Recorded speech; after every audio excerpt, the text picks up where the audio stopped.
ഉള്ളത് കൊണ്ട് തൃപ്തിപ്പെടുന്നവരാകണം നമ്മൾ ഇന്ന് അങ്ങനെയല്ല. ഉള്ളത് കൊണ്ട് തൃപ്തിപ്പെടുന്നവരല്ല. സോഷ്യൽ മീഡിയയിലൊക്കെ പരസ്യങ്ങൾ കണ്ടിട്ട് നമ്മൾ വാങ്ങുന്നവരാണ്. നമ്മൾ സോഷ്യൽ മീഡിയയിലെ പരസ്യങ്ങൾ കണ്ടിട്ട് ആവശ്യമുള്ളതും ആവശ്യമില്ലാത്തതൊക്കെ നമ്മൾ ഒരുപാട് വാങ്ങിക്കൂട്ടുന്നുണ്ട്, അല്ലേ? ഓൺലൈനിൽ വെറുതെ കാണിക്കും 50% ഓഫർ. ഈ 50% ഓഫറൊക്കെ കാണിക്കുന്നത് നമ്മൾ ലാഭമാണ് എന്ന് പറഞ്ഞ് വാങ്ങിക്കുകയാണെങ്കിലും സത്യത്തിൽ നമ്മൾക്കത് നഷ്ടമാണ്. ആ ഒരു സാധനം നമുക്ക് ആവശ്യം തന്നെ ഇല്ലാത്തതാണ്. ഒരു ഷൂ നമ്മുടെ കയ്യിൽ ഓൾറെഡി ഒരു ഷൂ ഉണ്ട്, രണ്ടാമതൊരു ഷൂ നമ്മൾ കാണാൻ, അപ്പൊ 50% ഓഫർ. അപ്പൊ നമ്മൾ 5000 രൂപയുള്ള ഒരു ഷൂ 2500 കിട്ടലെന്ന് വാങ്ങാം. സത്യത്തിൽ നമ്മൾക്ക് ആവശ്യമില്ലാത്തൊരു സാധനത്തിന് നമ്മൾ 2500 രൂപ കൊടുത്തു, നമ്മൾക്കത് നഷ്ടമാണ്, ലാഭമല്ല. ആ ഓഫർ ഇല്ലെങ്കിൽ നമ്മൾ വാങ്ങൂല, നമുക്ക് അതിന്റെ ആവശ്യം ഉണ്ടായിരുന്നില്ല. നമ്മൾ വിചാരിക്കുന്നത് ലാഭമാണ്, രസത്തിൽ 2500 നഷ്ടമാണത്. എന്നാൽ ഇന്നൊരു ജീനിട്ടാ നീ ഭയങ്കര ലുക്കാണ് എന്ന് ആര് പറയും? സോഷ്യൽ മീഡിയ പറയും. നമ്മളത് അങ്ങോട്ട് വാങ്ങിക്കും. എന്നാലിന്നതിന് ഇത്ര ഓഫർ, 4 എണ്ണം വാങ്ങുമ്പോൾ ഇത്ര ഓഫറാണ്, നമ്മളത് വാങ്ങിക്കും. സത്യത്തിൽ നമ്മൾക്കതൊന്നും ആവശ്യം ഉണ്ടാവില്ല. പരസ്യങ്ങൾ നമ്മളെ പറ്റിക്കുകയാണ്. നമ്മൾ തീരുമാനിക്കണം what you want versus what you need. അതാണ് മനസ്സിലാക്കേണ്ടത്. സോഷ്യൽ മീഡിയയിൽ പരസ്യങ്ങളുടെ കുത്തൊഴുക്കുള്ള സമയം പ്രിയപ്പെട്ടവരെ നമ്മളോട് ചോദിക്കണം what you want versus what you need. എന്താണ് നിന്റെ നീഡ്, എന്താണ് നിന്റെ വാണ്ട്? എന്താ നീഡും വാണ്ടും തമ്മിലുള്ള വ്യത്യാസം? ഉച്ചയ്ക്ക് വിശക്കുമ്പോ കഴിക്കുന്ന ചോറ് അത് നീഡാണ്. അത് കഴിഞ്ഞ് നമ്മൾ കഴിക്കുന്ന ചോക്ലേറ്റ് വാണ്ടാണ്, അത് ഒഴിവാക്കാം. അത് കഴിഞ്ഞ് കഴിക്കുന്ന ഐസ്ക്രീം വാണ്ടാണ്, അത് ഒഴിവാക്കാം. ഒരു ചെരുപ്പ് എന്നുള്ളത് നീഡാണ്, രണ്ടാമത്തത് വാണ്ടാണ്, നമ്മൾക്കത് ഒഴിവാക്കാം. ധരിക്കാനുള്ള ചുരിദാറായാലും പാൻ്റായാലും ടീഷർട്ടായാലും 2, 3, 4 എണ്ണൊക്കെ നീഡാണ്, അതിനപ്പുറത്തേക്ക് അത് വാണ്ടാണ്. പെരുന്നാളിന് ഒരു ചുരിദാർ അത് നീഡാണ്, മറ്റത് വാണ്ടാണ്. ഇപ്പൊ നീഡാണ് നമ്മൾ ചെയ്യേണ്ടത്. ഉദാഹരണം, കയ്യിൽ പൈസ ഒന്നുമില്ല, നല്ല കഷ്ടപ്പെട്ട് ജീവിക്കുന്ന ഒരു തൊഴിലാളി, അയാള് ആകെയുള്ളത് 50 രൂപയാണ് ഉച്ചക്ക് ഭക്ഷണം കഴിക്കാൻ. അയാൾ പോയിട്ട് ഐസ്ക്രീം തിന്നു, അയാൾ പോയിട്ട് കുർക്കുറെ വാങ്ങുമോ, അയാൾ പോയിട്ട് ലേസ് വാങ്ങുമോ? പൈസ ഓഫർ ഉണ്ടെന്ന് പറഞ്ഞ് വാങ്ങും? ഇല്ല. അയാൾക്ക് എന്താണ്? അയാളുടെ വിശപ്പ് മാറ്റണം. അപ്പൊ അയാൾ 50 രൂപയ്ക്ക് വേറെ നിറയെ കിട്ടുന്ന ചോറ് എവിടെയാണ്? ചോറും സാമ്പാറൊക്കെ ഉള്ള സ്ഥലത്ത് പോയിട്ട് ചോറ് കഴിക്കൂല അയാൾ. അല്ലാതെ കുർക്കുറയും ഐസ്ക്രീമും ലൈസൊന്നും വാങ്ങാൻ നിൽക്കൂല. അയാൾക്ക് നീഡ് ചോറാണ്. അതുകൊണ്ട് പ്രിയപ്പെട്ടവരെ, സോഷ്യൽ മീഡിയയിലൂടെ പരസ്യങ്ങൾ കണ്ട് വഞ്ചിതരാവരുത്. ഈ കൂളിംഗ് ഗ്ലാസ് വെച്ചാൽ നീ ഭയങ്കര സെക്സി ആയിരിക്കും, ഈ ടീഷർട്ട് വെച്ചാൽ നീ ഭയങ്കര ഫിറ്റ് ആയിരിക്കും, നല്ല ബോഡി ബിൽഡറെ പോലെ തന്നെ കാണാൻ പറ്റും. അങ്ങനെയൊക്കെയാണ് പരസ്യങ്ങൾ ഉണ്ടാവുക. ഈ ജീനിട്ടാല് നീ ഇങ്ങനെ സിനിമ നടനെ പോലെ ഉണ്ടാവും. അങ്ങനെയൊക്കെ പറയുമ്പോൾ നമ്മൾ വിചാരിക്കുകയാണ് ഞാൻ ഷാറുഖ് ഖാനെ പോലെ ഉണ്ടാവും ഇങ്ങനെ ഇതിട്ടാല്, അല്ലെങ്കിൽ ദുൽഖർ സൽമാനെ പോലെ ഉണ്ടാവും, സലീം കുമാറിനെ പോലെ പോലും ഉണ്ടാവില്ല സത്യത്തിൽ നമ്മൾ ഇട്ടാലേ. പക്ഷെ പരസ്യങ്ങൾ പറയുന്നത് കണ്ടിട്ട് നമ്മളിതൊക്കെ വാങ്ങിച്ചു കൂട്ടും. പൈസ ആരുടേതാ പോകുന്നത്? നമ്മളുടേതാണ്. അപ്പൊ what you need versus what you want. നമ്മൾക്ക് നീഡ് ഏതാണ് എന്ന് തിരിച്ചറിയണം. നമ്മുടെ അത്യാവശ്യ കാര്യങ്ങൾക്ക് നമ്മൾ ചെലവഴിക്കണം. മറ്റുള്ളതൊക്കെ നമ്മൾ ആ വാട്ട് യു വാണ്ട് എന്നത് നമ്മൾ ഇതെനിക്ക് ആവശ്യമില്ല എന്ന് തിരിച്ചറിയുമ്പോഴാണ് നമ്മുടെ പൈസ ബാക്കിയാവുക. മുതലാളിമാരായത് ഇങ്ങനെ ദൂർത്തടിച്ചിട്ടല്ല, പൈസക്ക് സേവ് ചെയ്തിട്ടാണ്. ആവശ്യമില്ലാത്ത പണമൊക്കെ സേവ് ചെയ്യാൻ നമ്മൾക്കറിയണം. ആവശ്യമില്ലാത്ത സ്ഥലങ്ങളിൽ കൊണ്ടുപോയി ചെലവഴിക്കരുത്.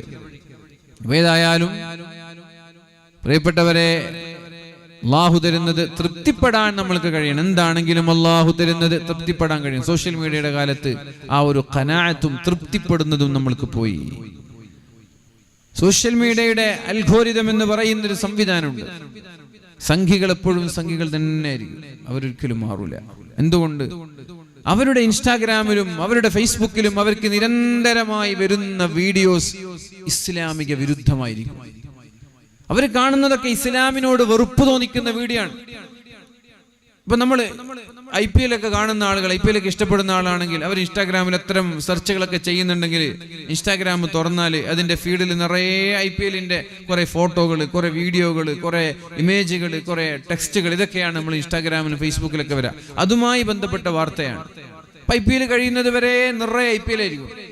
എന്നാൽ ഈ സംഖ്യകളെ സംബന്ധിച്ചിടത്തോളം അവർ ഇസ്ലാമിക വിരുദ്ധമായ ഒരു പോസ്റ്റ് കണ്ടാൽ പിന്നെ അടുത്തത് കാണുന്നതും ഇസ്ലാമിക വിരുദ്ധമാണ്. പിന്നെ അതിനോട് ചേർന്ന് പിന്നെ എന്താണോ നമ്മുടെ ഇൻട്രസ്റ്റ്, എന്താണോ നമ്മുടെ താല്പര്യം, അതാണ് വീണ്ടും വീണ്ടും നമ്മൾക്ക് തരാം. അപ്പോൾ സ്വാഭാവികമായി ഈ സംഖ്യകളായ ആളുകൾ അവർ മരിക്കുന്നത് വരെ സംഖ്യകൾ തന്നെ ആയിരിക്കും. അവർക്ക് ഒരിക്കലും മാറാൻ കഴിയില്ല. സോഷ്യൽ മീഡിയ വരെ മാറ്റൂല. എന്നാ അവിടെ എത്ര പിടിച്ചോന്ന് പറഞ്ഞ് പുതിയത് അങ്ങോട്ട് കൊടുക്കും. അങ്ങനെ ഈ വെറുപ്പുൽപാദിച്ച് മുസ്ലിമീങ്ങളോടുള്ള അമിതമായ വെറുപ്പും മറപ്പും ദേഷ്യവും പ്രതികാരവും വെച്ചവര് മരിക്കുന്നത് വരെ ജീവിക്കും. അതിനിടയിൽ ആരെങ്കിലും കണ്ട കൊല്ലാനൊരു മടി ഉണ്ടാവില്ല. കാരണം എന്തേ? നിരന്തരമായ അവരുടെ ഫീഡുകളിൽ കാണുന്നത് മുസ്ലിമീങ്ങൾക്കെതിരെയുള്ള വർഗീയതയാണ്. ഇതാണ് സോഷ്യൽ മീഡിയയുടെ പ്രശ്നം. കളി കാണുന്നവർക്ക് എപ്പോഴും കളിയായിരിക്കും അവരുടെ ഫീഡുകളിൽ. അനാവശ്യമായ സെക്സുമായി ബന്ധപ്പെട്ട കാര്യങ്ങളാണ് കാണുന്നതെങ്കിൽ അവരുടെ ഫീഡുകളിൽ നിറയെ സെക്സുമായി ബന്ധപ്പെട്ട കാര്യങ്ങളായിരിക്കും. സോഷ്യൽ മീഡിയ ഒരിക്കലും ഇയാൾ കുറേ സെക്സ് കണ്ടില്ലേ, ഇനി ഇങ്ങനെ കുറച്ച് നല്ലത് കൊടുക്കാന്ന് സോഷ്യൽ മീഡിയ വിചാരിക്കൂല. ഇയാൾ കുറേ വർഗീയത കണ്ടില്ലേ, കുറച്ച് ഫാക്ട് കൊടുക്കാന്ന് ഫേസ്ബുക്കോ വാട്സപ്പോ വിചാരിക്കില്ല. അതുകൊണ്ട് നമ്മുടെ നിയന്ത്രണം നമ്മുടെ കയ്യിലായിരിക്കണം. സുക്കർബർഗിന്റേതോ എലോൺ മസ്കിന്റെയോ കയ്യിലാവരുത് നമ്മുടെ നിയന്ത്രണം. നമ്മുടെ നിയന്ത്രണം നമ്മുടേതായിരിക്കണം. നമ്മുടെ സമയം, നമ്മുടെ മൊബൈൽ ഫോൺ നമ്മളാണ് റീചാർജ് ചെയ്യുന്നത്. നമ്മൾ ആഗ്രഹിക്കുന്നത് വരണം. സുക്കർബർഗ് ആഗ്രഹിക്കുന്നത് നമ്മൾക്ക് വരാൻ പാടില്ല. നമ്മൾക്ക് ആവശ്യമുള്ളത് വരണം. നമ്മൾക്ക് ന്യൂസ് ആണ് വേണ്ടതെങ്കിൽ ആവശ്യമുള്ള ന്യൂസ്, പഠനാർഹമായ വിഷയങ്ങളാണെങ്കിൽ പഠനാർഹമായ വീഡിയോകൾ. അപ്പൊ നമ്മൾക്ക് ഇൻട്രസ്റ്റഡ് അല്ലാത്ത സ്പോർട്സ് ഒരാൾക്ക് ഇൻട്രസ്റ്റഡ് അല്ല, നിരന്തരമായി നിങ്ങളുടെ ഫീഡിൽ കാണുന്നുണ്ടെങ്കിൽ നിങ്ങൾ എന്താ ചെയ്യുക? ഐ എം നോട്ട് ഇൻട്രസ്റ്റഡ് എന്നുള്ള ഓപ്ഷൻ ഉണ്ട്. ആ 3 പുള്ളിക്കുത്തില് ക്ലിക്ക് ചെയ്താൽ നോട്ട് ഇൻട്രസ്റ്റഡ് എന്ന് കാണും, അത് കൊടുത്താൽ മതി. സെക്ഷൽ വീഡിയോകൾ നമ്മൾക്ക് നിരന്തരമായി വരികയാണെങ്കിൽ നമ്മളവിടെ പുള്ളിക്കുത്തിൽ പോയിട്ട് നോട്ട് ഇൻട്രസ്റ്റഡ് എന്ന് കൊടുത്ത് 4-5 തവണ കൊടുത്താൽ പിന്നെ അത് വരൂല. നോട്ട് ഇൻട്രസ്റ്റഡ്, എന്റെ ഇൻട്രസ്റ്റഡ് ഏരിയ അതല്ല. അങ്ങനെ എഡ്യൂക്കേഷനുമായി ബന്ധപ്പെട്ട, ദീനുമായി ബന്ധപ്പെട്ട, വിദ്യാഭ്യാസവുമായി ബന്ധപ്പെട്ട പഠനാർഹമായ വീഡിയോകൾ, പഠനാർഹമായ പോസ്റ്റുകൾ, അത്തരം പോസ്റ്റുകൾ നമ്മൾ ലൈക്ക് ചെയ്യുക, അവരെ ഫോളോ ചെയ്യുക. അങ്ങനെ വരുമ്പോഴാണ് നമ്മുടെ ഫീഡുകൾ സോഷ്യൽ മീഡിയക്ക് നമ്മുടെ നിയന്ത്രണത്തിൽ വരിക. അല്ലെങ്കിൽ നമ്മൾ വേറെ ആരോ നിയന്ത്രിക്കുന്നുണ്ടാവും. ഇപ്പൊ ഒരാള് ഏതെങ്കിലും ഒരു വണ്ടി എടുക്കാൻ തീരുമാനിച്ച നിറയെ വണ്ടിയായിരിക്കും ഫേസ്ബുക്കിൽ. നിങ്ങൾ സംസാരിക്കണമെന്നില്ല. കുറച്ചു മുമ്പൊക്കെ നിങ്ങൾ സംസാരിക്കുമ്പോഴാണ് മുമ്പിൽ ഒരു ബെൻസ് എടുക്കാൻ നിങ്ങൾ 2-3 ആളുകൾ ബെൻസിനെ കുറിച്ച് സംസാരിച്ച് പിന്നെ ഫോൺ തുറന്നാല് നിങ്ങളുടെ ഫേസ്ബുക്കിൽ നിറയെ ബെൻസ് ആയിരിക്കും, ഇൻസ്റ്റാഗ്രാമിൽ നിറയെ ബെൻസ് ആയിരിക്കും. ട്രിമ്മറിനെ കുറിച്ചാണ് നിങ്ങൾ സംസാരിച്ചതെങ്കിൽ നിങ്ങൾ അടുത്ത ഇൻസ്റ്റാഗ്രാം തുറക്കുമ്പോൾ നിറയെ ട്രിമ്മർ ആയിരിക്കും. കേക്കിനെ കുറിച്ചാണ് സംസാരിച്ചതെങ്കിൽ 2-3 പെൺകുട്ടികൾ കൂടി സംസാരിച്ചു, ഇന്ന് കേക്ക്. അപ്പോൾ നിങ്ങൾ ഇൻസ്റ്റാഗ്രാം തുറന്ന ഫുള്ള് കേക്കിന്റെ പരസ്യങ്ങള്, കേക്കുമായി ബന്ധപ്പെട്ട വീഡിയോകള്, ഫേസ്ബുക്ക് തുറന്ന അത്. അഥവാ നമ്മൾ സംസാരിച്ചതാണ് ഇത്ര കാലം നമ്മുടെ സോഷ്യൽ മീഡിയയിൽ വന്നതെങ്കിൽ ഇനി നമ്മുടെ മുമ്പിലേക്ക് വരാൻ പോകുന്നത് നമ്മൾ ചിന്തിച്ചതാണ്. അതാണ് ആർട്ടിഫിഷ്യൽ ഇന്റലിജൻസ് എന്ന് പറയുന്നത്. ഇപ്പൊ ഞാൻ ഒരു 2-3-4 വർഷം മുമ്പ് ഇവിടെ വെള്ളിപ്പാടിയിലൊക്കെ പ്രസംഗിക്കുമ്പോൾ ഒരു വിഷയം പറഞ്ഞിരുന്നു. അതാ ഫ്രിഡ്ജ്, നമ്മുടെ വീട്ടിലുള്ള ഫ്രിഡ്ജ്, ആ ഫ്രിഡ്ജ് സംസാരിക്കുന്ന ഒരു കാലം വരും. അഥവാ ഫ്രിഡ്ജ് നമ്മൾ ടൗണിൽ പോയാൽ, അങ്ങാടിയിൽ പോയാൽ ഇത്ര മുട്ടയുണ്ടെന്ന് ഫ്രിഡ്ജ് പറയും, മുട്ട വാങ്ങണ്ട. ഇത്ര ആപ്പിൾ ഉണ്ട് ഫ്രിഡ്ജില്, ആപ്പിള് 1/4 കിലോ ഉണ്ട്, അതൊരു 1/2 കിലോ വാങ്ങിച്ചാൽ മതി. പച്ചമുളക് ഉണ്ട് ഇവിടെ, കോഴി ഇത്രയുണ്ട്, ഇറച്ചി ഇത്രയുണ്ട്, പാൽ ഇത്ര പാക്ക് ഉണ്ട് എന്നൊക്കെ ഫ്രിഡ്ജ് പറയുന്ന ഒരു കാലം വരുമെന്ന് 4 വർഷം മുമ്പ് ഞാൻ പ്രസംഗിച്ചാണ്. ഞാൻ കഴിഞ്ഞ ആഴ്ച ആ വീഡിയോ കണ്ടു, ഫ്രിഡ്ജുമായി ബന്ധപ്പെട്ടിട്ട് ഇൻസ്റ്റാഗ്രാമില്. ഫ്രിഡ്ജ് എന്തൊക്കെയുണ്ട്, എത്ര കിലോഗ്രാം ഉണ്ട്, എന്തൊക്കെ സാധനങ്ങളുണ്ട് എന്ന് ടൗണിലുള്ള വീട്ടുകാരനോട് അല്ലെങ്കിൽ വീട്ടുകാരിയോട് സംസാരിക്കുന്ന ഫ്രിഡ്ജ് വന്നു, ഇറങ്ങി. ഇനി ഉമ്മാക്ക് ഭാര്യയ്ക്ക് വിളിച്ചിട്ട് മീൻ വേണോ എന്ന് ചോദിക്കേണ്ട ആവശ്യമില്ല. മൊബൈൽ എടുത്തിട്ട് തുറന്നാല് ഫ്രിഡ്ജിൽ എത്ര ഫിഷ് ഉണ്ടെന്ന് കാണാൻ കഴിയും, ഫ്രിഡ്ജിൽ എത്ര ചിക്കൻ ഉണ്ടെന്ന് കാണാൻ കഴിയും, തക്കാളി എത്ര ഉണ്ടെന്ന് കാണാൻ കഴിയും, കേടാണോ അത് നല്ലതാണോ എന്ന് വരെ കാണാൻ പറ്റുന്ന രീതിയിൽ ടെക്നോളജി വികസിച്ചു കഴിഞ്ഞു. അപ്പൊ കാലം ഇനി മുന്നോട്ട് പോവാൻ റോബോട്ടുകൾ മാത്രം ജീവിക്കുന്ന ഒരു ദ്വീപുണ്ട്. മനുഷ്യന്മാരില്ലാതെ ആർട്ടിഫിഷ്യൽ ഇന്റലിജൻസ് AI ഉപയോഗിച്ചുള്ള റോബോട്ടുകൾ മാത്രം ജീവിക്കുന്ന ദ്വീപുണ്ട്. റോബോട്ടുകൾ മാത്രം. അവിടെ റോബോട്ടുകൾ പരസ്പരം ജീവിക്കുന്നു, പണിയെടുക്കുന്നു, അധ്വാനിക്കുന്നു. ഇങ്ങനെയൊക്കെയുള്ളൊരു ദ്വീപ് വരെ ഉണ്ട്. കാലം വളരെ വേഗത്തിൽ മുന്നോട്ട് പോവാണ്. ഈ മുന്നോട്ട് പോകുമ്പോൾ നമ്മുടെ വിലപ്പെട്ട സമയം സോഷ്യൽ മീഡിയയുടെ മുമ്പിൽ തീർന്നു പോകരുത്. SSLC എക്സാം ഒക്കെ കഴിഞ്ഞില്ലേ? +2 SSLCയിൽ വലിയ റിസൾട്ടൊക്കെ നമ്മൾ വാങ്ങിച്ചിട്ടുണ്ടാകും, A+ ഒക്കെ വാങ്ങിച്ചിട്ടുണ്ടാവും. ഇനി നമ്മുടെ മുമ്പിലുള്ളത് ഇതുപോലെ കാണാതെ പഠിച്ചെഴുതുന്ന എക്സാമുകളല്ല. അങ്ങനെ വിചാരിക്കരുത് മക്കള്. ഞാൻ A+നെ വലിയ പ്രോത്സാഹിപ്പിക്കേണ്ട വിഷയമല്ല എന്ന് പറഞ്ഞ് പലപ്പോഴും പ്രസംഗിച്ച ആളാണ്. A+ അത്ര വലിയ പ്രോത്സാഹിപ്പിക്കപ്പെടേണ്ട വിഷയമൊന്നുമില്ല. A+ കിട്ടിയ ആളുകൾ നമ്മൾ വല്ലാതെ ആദരിക്കും, അവർക്ക് മെമെന്റോ കൊടുക്കും, അവരുടെ അധ്വാനത്തിന് പ്രത്യേകം അവരെ പുകഴ്ത്തുക. നിങ്ങളുടെ അധ്വാനം ഇനി ഒരുപാട് വിജയങ്ങൾ ഉണ്ടാവട്ടെ. ഇനിയുള്ള കാലം A+ നിങ്ങൾ ബൈ ഹാർട്ട് ചെയ്ത് മനപ്പാടമാക്കിയിട്ട് നിങ്ങൾ വാങ്ങിച്ച മാർക്കുകളല്ല ഇനി +2 മുതൽ നിങ്ങൾക്ക് കാണാൻ പോകുന്നത്. റീസണിംഗ് ആണ്, IQ. നിങ്ങളുടെ IQ അവർ പരിശോധിക്കുകയാണ്. നിങ്ങൾക്ക് എത്ര ബുദ്ധിയുണ്ട്, നിങ്ങൾ എത്ര മനപ്പാടാക്കിയെന്നല്ല, ബൈ ഹാർട്ട് മെമ്മറി പവർ അല്ല ഇനി പരിശോധിക്കപ്പെടാൻ പോകുന്നത്. നിങ്ങൾ നീറ്റ് അഭിമുഖീകരിക്കേണ്ടി വരും. JEE എന്ന് പറയുന്ന കോമ്പറ്റീറ്റീവ് ആയിട്ടുള്ള എക്സാമുകൾ നിങ്ങൾ അഭിമുഖീകരിക്കേണ്ടി വരും. നെറ്റും സെറ്റും ടെറ്റൊക്കെ നിങ്ങൾ കാണേണ്ടി വരും. ഈ എക്സാമുകളൊക്കെ ബൈ ഹാർട്ട് ചെയ്ത് മനപ്പാടമാക്കി പോയിട്ട് പരീക്ഷ എഴുതിയാൽ A+ വാങ്ങി തിരിച്ചു വരാൻ ആരും വിചാരിക്കേണ്ട. നിങ്ങളുടെ സ്കില്ലാണ് അവിടെ പരിശോധിക്കുന്നത്. നിങ്ങൾക്ക് കണക്കിൽ എന്താണ് നിങ്ങളുടെ സ്കിൽ, എത്ര മിനിറ്റ് കൊണ്ട് നിങ്ങൾക്ക് ഒരു പ്രോബ്ലം സോൾവ് ചെയ്യാൻ പറ്റും. നിങ്ങൾക്കൊരു പാരഗ്രാഫ് വായിച്ചാൽ ആ പാരഗ്രാഫ് എത്രത്തോളം മനസ്സിലായിട്ടുണ്ട്, ആ പാരഗ്രാഫിൽ വന്ന 5 ക്വസ്റ്റ്യനുള്ള ഉത്തരം താഴെ കൊടുക്കേണ്ടി വരും. ഒരു പാരഗ്രാഫ് വായിക്കും, ആ പാരഗ്രാഫ് ഇത്ര മിനിറ്റ് കൊണ്ട്, പാരഗ്രാഫിലുള്ള 5-6 ചോദ്യം താഴെ ഉണ്ടാവും, ഇത്ര മിനിറ്റ് കൊണ്ട് അതിന് ഉത്തരം ചെയ്യണം. അഥവാ പാരഗ്രാഫ് ഇത്ര സമയം കൊണ്ട് നിങ്ങൾക്ക് മനസ്സിലാക്കി വായിക്കാൻ പറ്റും. ഫാലസികള്, മെത്തഡോളജികള്, ഇതൊക്കെയാണ് ഇനി നമ്മൾ കാണാൻ പോകുന്ന ക്വസ്റ്റ്യനുകള്. ഇത്ര സമയം കൊണ്ട്, ഇത്ര 1.5 മണിക്കൂർ കൊണ്ട് 150 ക്വസ്റ്റ്യൻ, അഥവാ 1 മിനിറ്റിൽ ഒരു ക്വസ്റ്റ്യൻ ഉത്തരം ചെയ്യണം. അതെങ്ങാനും തെറ്റിപ്പോയാൽ മൈനസ് മാർക്കാണ്. ചില പരീക്ഷകൾ അങ്ങനെയാണ്. അഥവാ 150 ക്വസ്റ്റ്യൻ നിങ്ങൾ ഉത്തരം ചെയ്തു, അതിൽ 100 എണ്ണം ശരിയാണ്, 50 എണ്ണം നിങ്ങളുടേത് തെറ്റായാൽ 50-ന് മൈനസ് മാർക്കാണ്. ഇങ്ങനെ ഈ രീതിയിലുള്ള കോമ്പറ്റീറ്റീവ് ആയിട്ടുള്ള എക്സാമുകൾ നമ്മുടെ മുന്നിലേക്ക് വരാൻ പോവാൻ. കാണാതെ പഠിച്ച് മുന്നേറാൻ പറ്റുന്ന കാലമല്ല.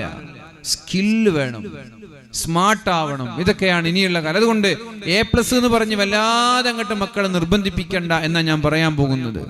A+ എന്ന് പറഞ്ഞ് മക്കളെ നിർബന്ധിപ്പിക്കണ്ട.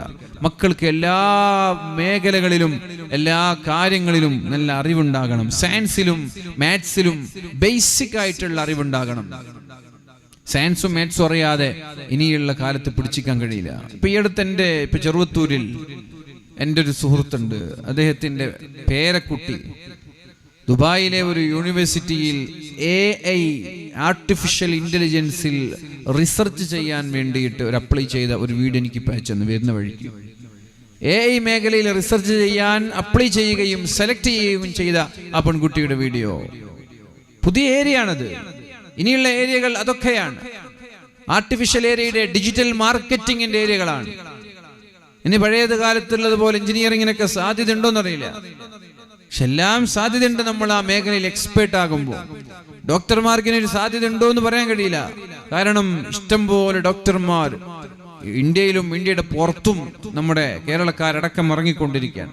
എന്തായാലും ഏത് മേഖലയിൽ നമ്മൾ എത്തിയാലും നമ്മൾ എക്സ്പേർട്ട് ആയാലേ നമ്മൾക്ക് പിടിച്ചിക്കാൻ കഴിയുള്ളൂ. ഇപ്പൊ ഞാൻ പറയുന്നത് നമ്മുടെ സമയം വളരെ വിലപ്പെട്ടതാണ്. ആ സമയം ഫോണ് കവർന്നെടുക്കരുത്. നമ്മുടെ സമയം നമ്മുടെ മൊബൈൽ ഫോണുകൾ കവർന്നെടുക്കരുത്. അതാണ് പ്രത്യേകം ശ്രദ്ധിക്കേണ്ടത്. മൊബൈൽ ഫോണുകൾ നമ്മുടെ സമയം കവർന്നെടുത്താലേ വായിക്കാൻ സമയം ഉണ്ടാവില്ല. ഒരു വർഷത്തിൽ ഒരു 20 പുസ്തകമെങ്കിലും നമ്മൾ വായിക്കണം. കുട്ടികൾ വായിച്ചു വളരണം. വായിച്ചു വളർന്നാലേ ആ കുട്ടികളിൽ വിസ്ഡം ഉണ്ടാവുള്ളൂ, ആ കുട്ടികള് വിഷൻ ഉണ്ടാവുള്ളൂ. വായിച്ചു വളരണം. മൊബൈൽ ഫോണിൽ കളിച്ചിട്ടല്ല നമ്മുടെ മക്കൾ വളരേണ്ടത്. മൊബൈൽ ഫോൺ കളിക്കേണ്ട ഒരു പ്രായമുണ്ട്. ആ പ്രായം കഴിഞ്ഞാൽ പിന്നെ അവർ വായന തുടങ്ങണം. വായിക്കാൻ പഠിക്കുന്നൊരു പ്രായം, വായിക്കാൻ അറിയുന്നൊരു കാലം വന്നാൽ അവരുടെ പ്രായത്തിനനുസരിച്ചുള്ള പുസ്തകങ്ങൾ നമ്മൾ വാങ്ങിച്ചു കൊടുക്കണം. ഒരു വർഷത്തിൽ മിനിമം ഒരു 20 പുസ്തകങ്ങളെങ്കിലും നമ്മൾ വായിക്കണം. പരിശുദ്ധ ഖുർആൻ ഒരു ദിവസത്തിൽ ഒരു ജുസ് പാരായണം ചെയ്യണം. ഒരു മാസത്തിൽ ഒരു ഖത്തം ഓതി തീർക്കണം. ഇതൊക്കെ നമ്മുടെ ജീവിതത്തിന്റെ ഒരു റൂട്ടീനാക്കി നമ്മൾ മാറ്റണം. ഒരു ദിവസത്തിൽ ഒരു ജുസ്, ഒരു മാസത്തിൽ ഒരു ഖത്തം, ഒരു വർഷത്തിൽ 20 പുസ്തകം എന്ന് പറഞ്ഞാൽ ഒരു മാസത്തിൽ 2 പുസ്തകം അല്ലെങ്കിൽ 1.5 പുസ്തകം, ഒരു മാസത്തിൽ മിനിമം 1-2 പുസ്തകങ്ങളെങ്കിലും നമ്മൾ വായിക്കണം. നമ്മുടെ മൊബൈൽ ഫോണിന് സ്ക്രീനിന് സമയം വെക്കണം. സ്ക്രീനിങ് ടൈം 1 മണിക്കൂർ, മാക്സിമം പോയാൽ 2 മണിക്കൂർ. അതിനപ്പുറത്തേക്ക് സോഷ്യൽ മീഡിയയിൽ നമ്മൾ ചെലവഴിച്ചാൽ നമ്മുടെ സമയം സുക്കർബർഗും അതുപോലെ തന്നെ എലോൺ മസ്ക് ഒക്കെ കൊണ്ടുപോകും പ്രിയപ്പെട്ടവരെ. അതുകൊണ്ട് നമ്മൾ സോഷ്യൽ മീഡിയയുടെ ചതിക്കുഴിയിൽ അകപ്പെടാതെ നമ്മൾക്ക് ഉപകാരപ്രദമായ കാര്യങ്ങൾ ചെയ്യണം. അയാൾ ബർത്ത്ഡേക്ക് കേക്ക് മുറിച്ചാ നമ്മൾ മുറിക്കണം. എന്തേ നമ്മൾ മുറിച്ചില്ലെങ്കിൽ? അഞ്ചത്തിയുടെ കുട്ടി ബർത്ത്ഡേക്ക് സെലിബ്രേറ്റ് ചെയ്താൽ ജ്യേഷ്ഠന്റെ കുട്ടികളും അത് ചെയ്യണം. ചെയ്തില്ലെങ്കിൽ എന്തെങ്കിലും കുഴപ്പമുണ്ടോ? ആരാ ഇതൊക്കെ ചെയ്യണമെന്ന് പഠിപ്പിച്ച്? ചെയ്യുന്നത് പുണ്യവും ചെയ്യാത്തത് പാപവുമായി മാറിയത് എങ്ങനെ? ചെയ്തില്ലെങ്കിൽ വീട്ടിൽ പ്രശ്നമാണ്. മക്കൾ പിണക്കാണ് ഉപ്പയോട് ഉമ്മയോട്, ഭാര്യ പിണക്കമാണ് ഭർത്താവിനോട്. ഇതൊക്കെ ഒരു ദീനിന്റെ ഭാഗം പോലെ, ജീവിതത്തിന്റെ ഒരു ഭാഗം പോലെ എങ്ങനെയാണ് നമ്മൾ നമ്മുടെ ഒരു സിസ്റ്റമാക്കി ഇത് മാറ്റിമറിച്ചത്? നമ്മൾക്ക് സ്വന്തമായി ചില വിഷയങ്ങളിൽ നിലപാടെടുക്കാൻ കഴിയണം. നോ പറയേണ്ടിടത്ത് നോ പറയാൻ നമ്മൾക്ക് കഴിയണം. ഒരു പുസ്തകമുണ്ട്, ഹൗ ടു സേ നോ. അതാണ് പുസ്തകം. How to say no. No എന്ന് എങ്ങനെ പറയാം? ചില ആളുകൾ, എടോ എനിക്ക് കുറച്ച് കടം വേണം, ഇൻഷാ അല്ലാഹ് എന്ന് പറയും. പിന്നെ അടുത്ത വിളിച്ച ഫോൺ എടുക്കൂല, മെസ്സേജ് നോക്കൂല, കണ്ട ഒളിച്ചു മാറും. ആദ്യം തന്നെ നോ പറഞ്ഞാൽ പോലെ എന്തിനീ പണിക്ക് വെക്കണം? പണിക്ക് വിളിച്ച എന്റെ വീടിന്റെ തേപ്പിന്റെ പണി എടുക്കുന്നുണ്ട്, വരണട്ടോ. ഞാൻ വരാം ഇൻഷാ അല്ലാഹ് എന്നൊക്കെ പറഞ്ഞു പോകും. പിന്നെ വിളിച്ച ഫോൺ എടുക്കൂല, ആദ്യം തന്നെ നോ പറഞ്ഞാൽ പോരെ. വയറിങ്ങിന്റെ പണിയെടുക്കുന്ന ആളുകൾ, തേപ്പിന്റെ വയറിങ്ങിന്റെ പണിയുണ്ട്, എപ്പോ വരും? ഞാൻ നാളെ വരും. നാളെ ഫോൺ വിളിച്ചെടുക്കൂല, മെസ്സേജ് റീപ്പിൾ ഉണ്ടാവൂല. നോ പറഞ്ഞാ പോരെ. How to no, how to say no. No പറയേണ്ടടുത്ത് നോ പറഞ്ഞാൽ എന്താ പ്രശ്നം? എന്താ കടം ചോദിക്കുമ്പോ നോ എന്റെ അടുത്തില്ല എന്ന് പറഞ്ഞ ഞങ്ങൾ കൊല്ലോ? ഞാൻ വരൂല എന്ന് പറഞ്ഞ ഞങ്ങൾ കൊല്ലോ? ടൂറിന് പോകാൻ വിളിച്ചു ചങ്ങാതിയെ, ഞാൻ വരാന്നൊക്കെ പറഞ്ഞു. അവസാന സമയത്ത് ആൾ മുങ്ങി, ഫോൺ എടുക്കുന്നില്ല. ആദ്യം തന്നെ നോ പറഞ്ഞ പോരെ. How to say no. എങ്ങനെയാണ് നോ പറയണം? നോ പറയേണ്ടടുത്ത് നോ പറയണം. എല്ലാവരും എസ് എന്ന് പറയണ്ട. എല്ലാവരും എസ് എന്ന് പറയുന്നത് നല്ലൊന്നുമില്ല. അതേപോലെ വീട്ടിലുള്ള എല്ലാ സെലിബ്രേഷനും, ലോകത്തുള്ള എല്ലാ സെലിബ്രേഷനും, എല്ലാ 5 മക്കളുടെ ബർത്ത്ഡേ, 5 മക്കളുടെ നിക്കാഹ് ആനിവേഴ്സറി, വിവാഹ ആനിവേഴ്സറി വേറെ, ഉപ്പാന്റെ ഉമ്മാന്റെയും ബർത്ത്ഡേ, 10ാം വാർഷികം, 20ാം വാർഷികം, 30ാം വാർഷികം, നിക്കാഹ് ആനിവേഴ്സറി, ഇങ്ങനെയൊക്കെ എല്ലാ സെലിബ്രേഷനും നമ്മുടെ കയ്യിൽ പണമുണ്ട്. നമ്മുടെ കയ്യിൽ പണമുണ്ട്. എന്നാ ഒരു ദീനിന്റെ ഒരു ആവശ്യത്തിന് ഒരു 500 ചോദിച്ചാൽ എല്ലാവരും പറയും ഭയങ്കര ടൈറ്റ് ആണ്, ഭയങ്കര ടൈറ്റ്, എല്ലാവർക്കും ടൈറ്റ്. കേരളത്തിന്റെ പുറത്തൊക്കെ വിദ്യാഭ്യാസം എത്താത്ത പാവപ്പെട്ട എത്രയോ മുസ്ലിമീങ്ങളുണ്ട്. 20 കോടി മുസ്ലിമീങ്ങള്. അതിൽ പരിശുദ്ധമായ ഖുർആൻ കാണിച്ചു കൊടുത്ത് ഇതെന്താണെന്ന് ചോദിച്ചാൽ ഇത് ഖുർആനാണ്, ഇത് മുസ്ഹഫാണ് എന്ന് പോലും പറയാനറിയാത്ത ഹിന്ദുക്കളൊക്കെ പൊട്ടുതൊട്ട് വരുന്നത് കൊണ്ട് പച്ചയായ പൊട്ട് ധരിച്ചിട്ട് സ്കൂളുകളിലേക്ക് വരുന്ന, എഴുതാനോ വായിക്കാനോ അറിയാത്ത, ഫാത്തിഹ പോലും കാണാതറിയാത്ത, ഇപ്പൊ യുപിയിലെ ഒരു നാട്ടിൽ 1948 ശേഷം ആദ്യമായി SSLC പാസ്സായൊരു കുട്ടി, ന്യൂസ് വന്നു. യുപിയിലെ ഒരു കുഗ്രാമത്തിൽ 1948 ശേഷം ആദ്യമായി SSLC പാസ്സായ കുട്ടി. A+ വാങ്ങിച്ച കുട്ടിയില്ല, SSLC പാസ്സായ ഒരു ഗ്രാമത്തിലെ പാസ്സായ കുട്ടി. ഇതാണ് കേരളത്തിന്റെ പുറത്തുള്ള പല സ്ഥലങ്ങളിലെയും അവസ്ഥ. അങ്ങനെയുള്ള മക്കൾക്ക് പഠിപ്പിക്കാൻ 1000-500 പരിശുദ്ധമായ റമദാനിൽ ദാറുഹുദയുടെ ഹാദിയുടെ പ്രവർത്തകർ പൊതുജനങ്ങളോട് ചോദിക്കാറുണ്ട്. ഒരു കുട്ടിക്ക് 500, 10 കുട്ടിക്ക് 5000, ഒരു മദ്രസയ്ക്ക് 20000, ഒരു ഗ്രാമത്തിന്റെ മൊത്തം ചെലവ് 50000. അപ്പൊ ആ സമയത്തൊക്കെ ടൈറ്റ് പറയുന്നവർ, നോ പറയുന്നവർ, കയ്യിൽ ക്യാഷ് ഇല്ല എന്ന് പറയുന്നവർ പിറ്റേ ദിവസം തന്നെ ഉണ്ടാവും മക്കളുടെ ബർത്ത്ഡേ 1 ലക്ഷം ചെലവഴിച്ചിട്ട് നടത്തുന്നു. പിറ്റേ ദിവസം തന്നെ നിക്കാഹിന്റെ ആനിവേഴ്സറി, കല്യാണത്തിന്റെ ആനിവേഴ്സറി ലക്ഷങ്ങൾ പൊടിപിടിച്ചിട്ടാണ് നടത്തുന്നത്. ഇതൊക്കെ അള്ളാഹു നൽകുന്ന പണമാണെന്നുള്ള ബോധമില്ലാഞ്ഞിട്ടാണോ, അറിയാഞ്ഞിട്ടാണോ, അല്ലെങ്കിൽ അറിയാത്തതുപോലെ നടിക്കുകയാണോ? അള്ളാഹുവിന്റെ ദീനിന് വേണ്ടി ചെലവഴിക്കാൻ പറയുമ്പോ എല്ലാവരുടെ കയ്യിലും നോ, എല്ലാവരുടെ കയ്യിലും പൈസ ഇല്ല, എല്ലാവരും ടൈറ്റാണ്. എന്നാൽ അനാവശ്യമായി ചെലവഴിക്കാനൊരു മടിയില്ല. ഏതായാലും പ്രിയപ്പെട്ടവരെ, ആർട്ടിഫിഷ്യൽ ഇന്റലിജൻസിന്റെ കാലം, AI-യുടെ കാലം, സ്പേസിൽ വീടെടുക്കാൻ, സ്പേസിൽ സ്ഥലം വാങ്ങാൻ മുതലാളിമാരൊക്കെ ക്യൂ നിൽക്കുന്ന കാലം. ഒരു 5-6 ആളുകൾ എപ്പോഴും സ്പേസിലുണ്ട്. എല്ലാ സമയത്തും സ്പേസിൽ പ്രത്യേകമായ സ്ഥലങ്ങളുണ്ട് ഓരോ രാജ്യത്തിനും. അവിടെ ഒരു 5-6 ആളുകൾ എപ്പോഴും ഉണ്ട് സ്പേസിൽ. ഇപ്പൊ സുനിത വില്യംസ് 8 മാസം അവിടെ നിന്നു, തിരിച്ചു വന്നു. എലോൺ മസ്കിനെ ആശ്രയിക്കേണ്ടി വന്നു സുനിത വില്യംസിന് തിരിച്ചു വരാൻ. അപ്പൊ ആ ഒരു രീതിയിൽ പ്രിയപ്പെട്ടവരെ, ലോകം മൊത്തം വികസിക്കുകയാണ്. അപ്പൊ നമ്മുടെ വിലപ്പെട്ട സമയമൊക്കെ സോഷ്യൽ മീഡിയയുടെ മുമ്പിൽ ചെലവഴിക്കലല്ല. ഏതെങ്കിലും ഒരു മേഖലയിൽ നമ്മൾക്ക് നൈപുണ്യം ഉണ്ടാവണം, സ്കില്ലുണ്ടാവണം, എക്സ്പേർട്ട് ആവണം. അങ്ങനെ നമ്മൾ വളരണം. അല്ലാഹു തൗഫീഖ് ചെയ്യട്ടെ. ഏതായാലും വിഷയം പ്രാരാബ്ദങ്ങൾ ഉണ്ടാകുമ്പോൾ മറ്റൊരാളോട് പറയരുത് എന്നുള്ളതാണ്. മഹാനായ ഇബ്രാഹിം നബി അലൈഹിസ്സലാമിന്റെ അഞ്ചാമത്തെ വരവ് വന്നപ്പോ നല്ല ഭാര്യ, വേറൊരു ഭാര്യ. ഇസ്മായിൽ നബി ഇവിടെ ഇല്ല. എങ്ങനെയുണ്ട് വീടിന്റെ കാര്യം? അൽഹംദുലില്ലാഹ്, നല്ല സന്തോഷം, റാഹത്ത്. അപ്പൊ പറഞ്ഞു, ഭർത്താവ് വന്നാലും മറപ്പടി അതേപോലെ നിലനിർത്താൻ പറയണം. ആയിക്കോട്ടെ. ഇസ്മായിൽ നബി വന്നു. ഇസ്മായിൽ നബി വന്നപ്പോ ചോദിച്ചു, ഇങ്ങനെ ഒരാൾ വന്നിരുന്നു, അതെന്റെ പിതാവാണ്. എന്താ പറഞ്ഞ്? മറപ്പടി നിലനിർത്താൻ. നിങ്ങൾ നിലനിർത്താൻ പറഞ്ഞതാണ്, നിങ്ങൾ നല്ല ഭാര്യയാണെന്നാ പറഞ്ഞത്. ഈ ഉമ്മയിൽ നിന്നാണ് പ്രിയപ്പെട്ടവരെ സയ്യിദുനാ വഹബീബുനാ വമുസ്തഫാനാ മുഹമ്മദുർ റസൂലുള്ളാഹ് നബി തങ്ങളുടെ ഉമ്മയാണ് ആ രണ്ടാമത്തെ ഉമ്മ. ആ രണ്ടാമത്തെ ഭാര്യയാണ് നബി തങ്ങളുടെ ഉമ്മ. വൽബലദു ത്വയ്യിബു യഖ്റുജു നബാതുഹു ബിഇദ്നി റബ്ബിഹി. നല്ല ഉമ്മയിൽ നിന്നാണ് നല്ല മക്കൾ ഉണ്ടാകുന്നത്. അപ്പൊ നല്ല ഉമ്മ ഉണ്ടാവണം, എങ്കിലേ നബി ഉണ്ടാവുള്ളൂ. ഒന്നാമത്തെ ഭാര്യ നല്ലതല്ല, ഡിവോഴ്സ് ചെയ്യിപ്പിച്ചിട്ട് രണ്ടാമത് നല്ലൊരു ഭാര്യ കല്യാണം കഴിപ്പിച്ചു. അപ്പൊ അതിൽ നിന്ന് നല്ല മോനുണ്ടായി. അതാണ് പരിശുദ്ധ റസൂലുള്ളാഹ്. വൽബലദു ത്വയ്യിബു യഖ്റുജു നബാതുഹു ബിഇദ്നി റബ്ബിഹി. നല്ല ഉമ്മമാരിൽ നിന്നാണ് നല്ല മക്കൾ ഉണ്ടാകുന്നത്. മൊബൈൽ കളിക്കുന്ന ഉമ്മമാരിൽ നിന്ന്, മൊബൈൽ ഫോണിന്റെ സ്ക്രീനിന്റെ അഡിക്ഷനുള്ള മക്കളെ ഉണ്ടാവുക. വായനക്കാരായ ഉമ്മമാരിൽ നിന്ന് വായിക്കുന്ന മക്കളെ ഉണ്ടാവുക. അതുകൊണ്ട് വായിച്ചു വളരട്ടെ. വായിച്ചു വളരുമ്പോഴാണ് നമ്മുടെ മക്കളിൽ വിഷൻ ഉണ്ടാകുന്നത്, കാഴ്ചപ്പാടുണ്ടാകുന്നത്, ദീർഘദൃഷ്ടി ഉണ്ടാകുന്നത്, അവരുടെ സംസാരങ്ങളിൽ വിസ്ഡം ഉണ്ടാകുന്നത്, എന്തെങ്കിലും ഒരു ലെഗസി മാറ്റിവെച്ച് ബാക്കി വെച്ച് മരിക്കണം എന്നുള്ള ചിന്തയുണ്ടാകുന്നത് വായിച്ചു വളരുമ്പോഴാണ്. അതുകൊണ്ട് വായിച്ചു വളരണം നമ്മുടെ മക്കൾ. മഹാനായ ഇബ്രാഹിം നബി അലൈഹിസ്സലാം 20,000 കിലോമീറ്റർ നടന്ന ആ കാലിനെ ഒരു അടയാളമാക്കി അള്ളാഹു അവിടെ വെച്ചു. ഒരു കാൽപാത അവിടെ വെച്ചു. ഇസ്മായിൽ നബിന്റെ കാൽപാദമില്ലേ, അവിടെ നോക്കണ്ടേ? 20,000 കിലോമീറ്റർ മക്കയിലേക്ക് നടന്ന കാലാണ്. ആ കാൽപാദം ഒരടയാളമാണ്. ആ കാൽപാദത്തിന് മുമ്പിൽ ദുആ ചെയ്ത ദുആക്ക് ഉത്തരവുണ്ട്. ആ കാൽപാദത്തിന്റെ മുന്നിൽ നമ്മൾ സുജൂദ് ചെയ്യണം. ഇതാണ് പരിശുദ്ധമായ മക്ക എന്ന് പറയുന്നത്.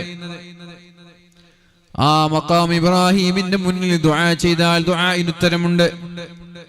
അവിടെ ഹജറുൽ അസ്വദ് ഉണ്ട്, സ്വർഗത്തിൽ നിന്ന് വന്ന കല്ലാണത്. ആദ്യം വെളുത്ത കല്ലായിരുന്നു, പ്രകാശിക്കുന്ന കല്ലായിരുന്നു. മനുഷ്യന്റെ പാപങ്ങൾ ഏറ്റുവാങ്ങി കറുത്തതാണെന്ന് മുഹമ്മദുർ റസൂലുള്ളാഹ്. കറുപ്പ, ആദ്യം വെളുത്ത കല്ലായിരുന്നു.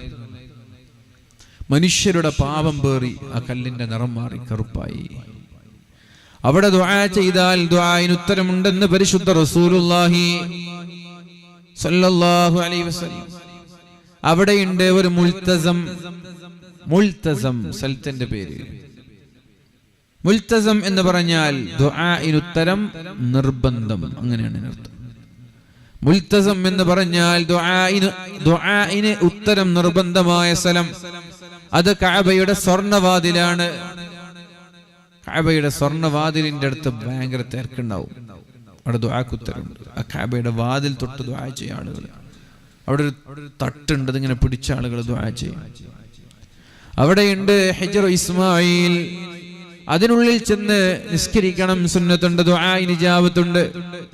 നേരെ മുകളിലേക്ക് നോക്കിയാൽ വെള്ളം വരുന്നൊരു സ്വർണത്തിന്റെ പാത്തി കാണും. അതിന്റെ താഴെ ദുആഇന് ഇജാബത്തുണ്ട്. തൊട്ടപ്പുറത്ത് പോയാൽ റുക്നുൽ യമാനിയുണ്ട്, ദുആഇന് ഉത്തരമുണ്ട്. കഅബയുടെ ചുറ്റും ഹില്ലകളുണ്ട്, ദുആഇന് ഉത്തരമുണ്ട്. അതിന്റെ തൊട്ട് പിന്നോട്ട് വന്നാൽ സംസം കിണറുണ്ട്, സംസം വെള്ളമുണ്ട്. ആ സംസം വെള്ളം കുടിക്കുമ്പോൾ ദുആ ചെയ്യുന്നത്, എന്ത് ചോദിച്ചാലും ഉത്തരമുണ്ട്. സംസം വെള്ളം കുടിക്കുമ്പോൾ എന്ത് ചോദിച്ചാലും അല്ലാഹു ഉത്തരം തരുമെന്നാണ്. ഒരാൾ ഡോക്ടർ ആവണം എന്നുദ്ദേശിച്ച് അവിടെ പോയി മുഴുവനും സംസം വെള്ളം കുടിച്ചാൽ ഡോക്ടറാവും. സ്വാലിഹീങ്ങളായ മക്കളെ വേണമെന്നുദ്ദേശിച്ച് കുടിച്ചാൽ സ്വാലിഹീങ്ങളായ മക്കളെ കിട്ടും. രോഗങ്ങൾ ഇനി എനിക്കുണ്ടാവരുത്, മരിക്കുന്നത് വരെ മാരകമായ രോഗങ്ങൾ തരരുത് എന്നുദ്ദേശിച്ച് കുടിച്ചാൽ രോഗം ഉണ്ടാവില്ല. എന്തിനാണോ കുടിക്കുന്നത് ആ ഉദ്ദേശങ്ങളൊക്കെ പൂർത്തിയാകുമെന്ന് പരിശുദ്ധ റസൂലുള്ളാഹ്. അതിങ്ങനെ നടന്നു പോയാ പിന്നെ സഫയിലേക്ക് എത്തി. ആ സഫയിലാണ് പ്രിയപ്പെട്ടവരെ മഹാനായ ഇബ്രാഹിം നബി അലൈഹിസ്സലാം അവിടെ താമസിപ്പിച്ച് തിരിച്ചു പോയപ്പോ ഹാജർ ബീവി നെട്ടോട്ടം ഓടിയത് വെള്ളുണ്ടോ വെള്ളുണ്ടോ വെള്ളുണ്ടോ എന്ന് നോക്കി അങ്ങോട്ടും ഇങ്ങോട്ടും ഓടിയത്. എവിടെയും ഏത് പ്രതിസന്ധിയിലും അള്ളാഹുവിനെ വിളിച്ചാൽ അള്ളാഹു രക്ഷപ്പെടുത്തും. എവിടെയും ഏത് പ്രതിസന്ധിയിലും എല്ലാ പ്രവാചകന്മാരെയും. അങ്ങനെ മഹാനായ ഇസ്മായിൽ നബി അലൈഹിസ്സലാം കാലിട്ടടിച്ച് കരയുമ്പോൾ അവിടെ നിന്ന് വെള്ളം വരാണ്. കാരണം ഇബ്രാഹിം നബി അള്ളാഹുവിലേക്ക് തവക്കുലാക്കി, ഇസ്മായിൽ നബിയും അള്ളാഹുവിലേക്ക് തവക്കുലാക്കി, രണ്ടുപേരും അള്ളാഹു തവക്കുലാക്കി. അപ്പൊ അവിടെ എന്തായി? ചെറിയ കുഞ്ഞ് കാലിട്ടടിച്ചപ്പോ കുഴൽ കിണറിൽ നിന്ന് വെള്ളം വരുന്നത് പോലെ വെള്ളം വന്നു. മഹാനായ നൂഹ് നബി അലൈഹിസ്സലാം പ്രതിസന്ധിയിൽ ശക്തമായ വെള്ളപ്പൊക്കമുണ്ടായപ്പോ പടച്ചോനിലേക്ക് തവക്കുലാക്കിയപ്പോ അല്ലാഹു തആല ഒരു കപ്പൽ നിർമ്മിക്കാൻ പറഞ്ഞു, രക്ഷപ്പെടുത്തി. മഹാനായ ഇബ്രാഹിം നബി അലൈഹിസ്സലാമിനെ തീകുണ്ടാരത്തിലേക്ക് വലിച്ചെറിഞ്ഞു. തീകുണ്ടാരത്തിലേക്ക് പോകുമ്പോൾ ജിബ്രീൽ വരുന്നുണ്ട് സഹായം ചോദിക്കാൻ. സഹായിക്കണോ? എനിക്ക് നിങ്ങളുടെ സഹായം വേണ്ടെന്ന് ജിബ്രീലിനോട് ഇബ്രാഹിം നബി പറഞ്ഞു. വലിയ തീകുണ്ടാരുണ്ടാക്കി തീയിലേക്ക് വലിച്ചെറിയാണ് ഇബ്രാഹിം നബി. അതിലേക്ക് ഇങ്ങനെ പോകുമ്പോ ജിബ്രീൽ അലൈഹി സ്വലാം വന്നിട്ട് വെച്ചോ, സഹായിക്കണോ? നിങ്ങളുടെ സഹായം വേണ്ടത്. എന്നെ റബ്ബാണ് തീയിലേക്ക് ഇടാൻ തീരുമാനിച്ച്, അള്ളാഹ് സഹായിക്കാണെങ്കിൽ മതി എന്ന് പറഞ്ഞു. ഖുൽനാ യാ നാറു കൂനി ബർദൻ വസലാമൻ അലാ ഇബ്രാഹിം. അല്ലാഹു തീയിനോട് ഏസിയാകാൻ പറഞ്ഞു, തീ ഏസിയായി. തീയിനോട് ഏസിയാകാൻ പറഞ്ഞു, തീ ഏസിയായി ഇബ്രാഹിം നബിക്ക്. ജിബ്രീലിനെ പോലും ഇബ്രാഹിം നബി ആശ്രയിച്ചില്ല. പരീക്ഷണങ്ങളുടെ നടുക്കടലിൽ ജീവിച്ച ആളാണ് മഹാനായ ഇബ്രാഹിം.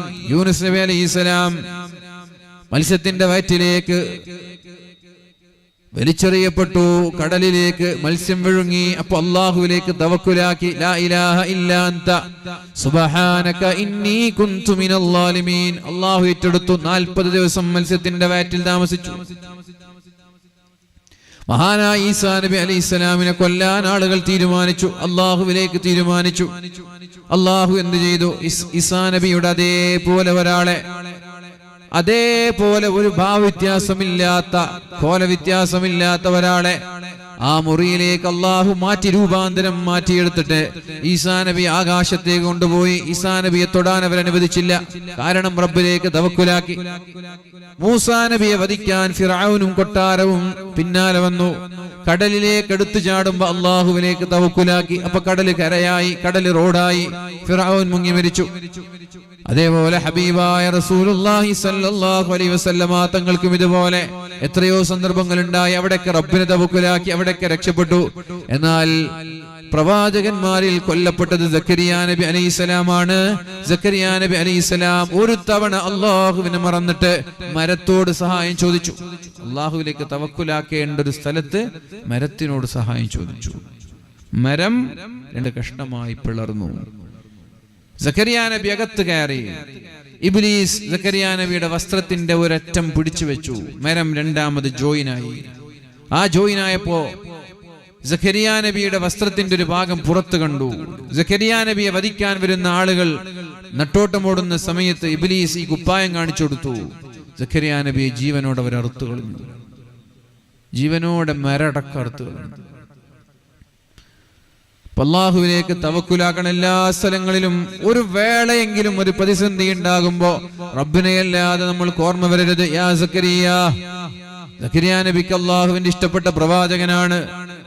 നിങ്ങൾക്ക് ഞാൻ യഹ്യ എന്ന് പറയുന്ന ഒരു കുഞ്ഞിനെ തരാമെന്ന് പറഞ്ഞു.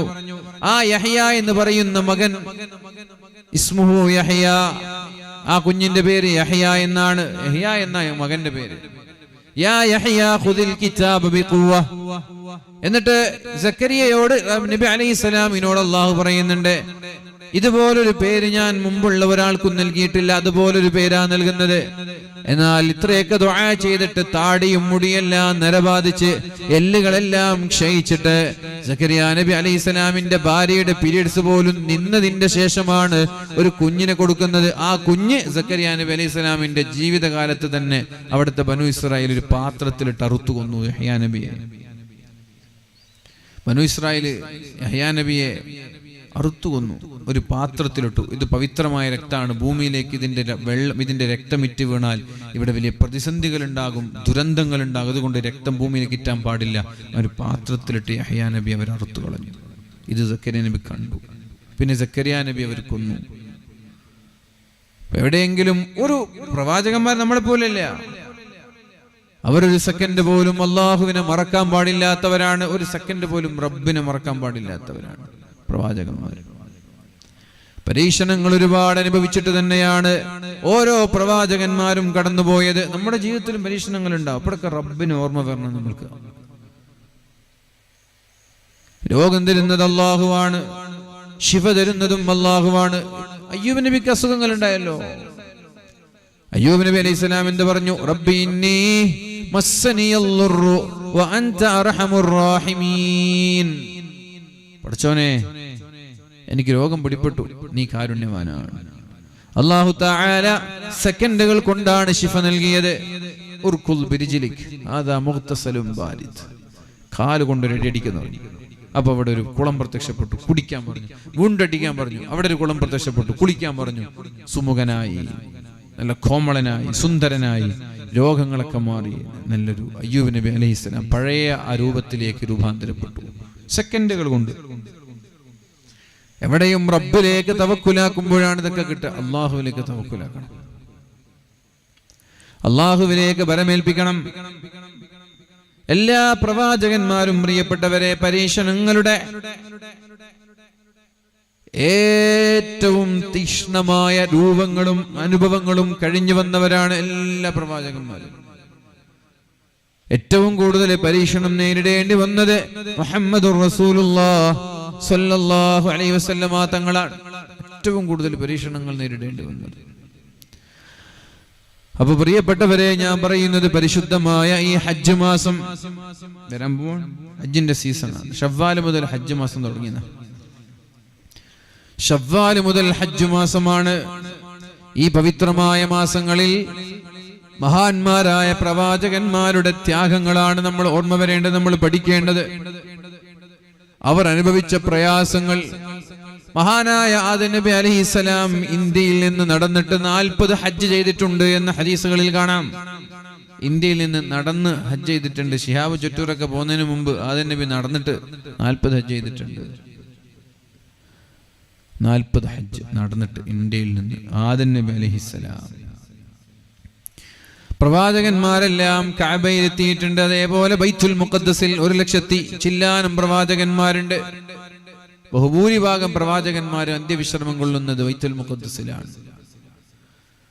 ഒരുപാട് പരീക്ഷണങ്ങൾ നേരിട്ട മണ്ണാണ് ബൈത്തുൽ മുഖദ്ദസ്. ഇന്നും അവിടെ പരീക്ഷണങ്ങളാണ്.